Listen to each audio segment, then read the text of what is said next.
सावंतवाडीतील बांधा गावची ओळख आता घुबडांचं गाव अशी होऊ लागली आहे।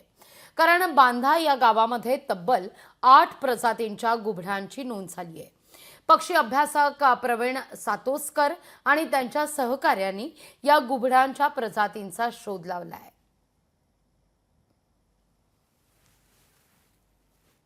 मी माझ्या मित्रांसोबत फिरत असताना बऱ्याच प्रकारची घुबडं आम्हाला त्याचे आवाज रात्रीचे ऐकू यायचे। अशावेळी ते तिथपर्यंत आम्ही जायचो, ती शोधायचो।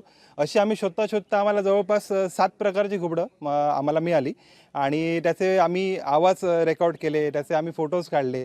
अशा प्रकारे एक घुबडांचं गाव अशी ओळख निर्माण झाली। आमच्याकडे येणारे बरेच असे पर्यटक येतात, त्यांनीच हे नाव ठेवलं घुबडांचं गाव म्हणून। कारण अशी 7 प्रकार एकाच ठिकाणी मिळणं हे खूप कठीण असतं, कारण वेगवेगळा हॅबिटेट आहे आमच्याकडे। एक म्हणजे नदी आहे, जंगलं आहेत, त्याच्यानंतर शेती आहे, त्यामुळे अशी सगळी घुबडं ही त्या ठिकाणी मिळतात।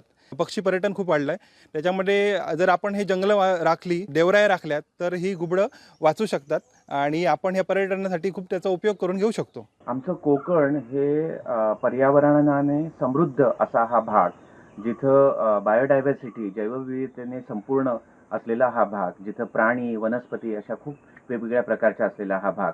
पण हा भाग आता एकदम संकटात आलेला आहे, कारण इथं ज्याला विकास म्हणतात, ज्याला आम्ही विनाश म्हणतो, तो विनाश इथपर्यंत पोहोचलेला आहे। त्यामुळे इथं कन्स्ट्रक्शन व्हायला लागलंय, रस्त्याची रुंदीकरण व्हायला लागलंय आणि या सगळ्यामुळे इथलं जे पर्यावरण आहे ते धोक्यात आलेलं आहे।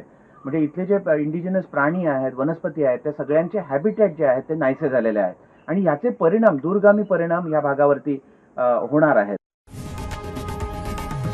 लोकशाही मराठी ऐका, पहा, जागरूक रहा।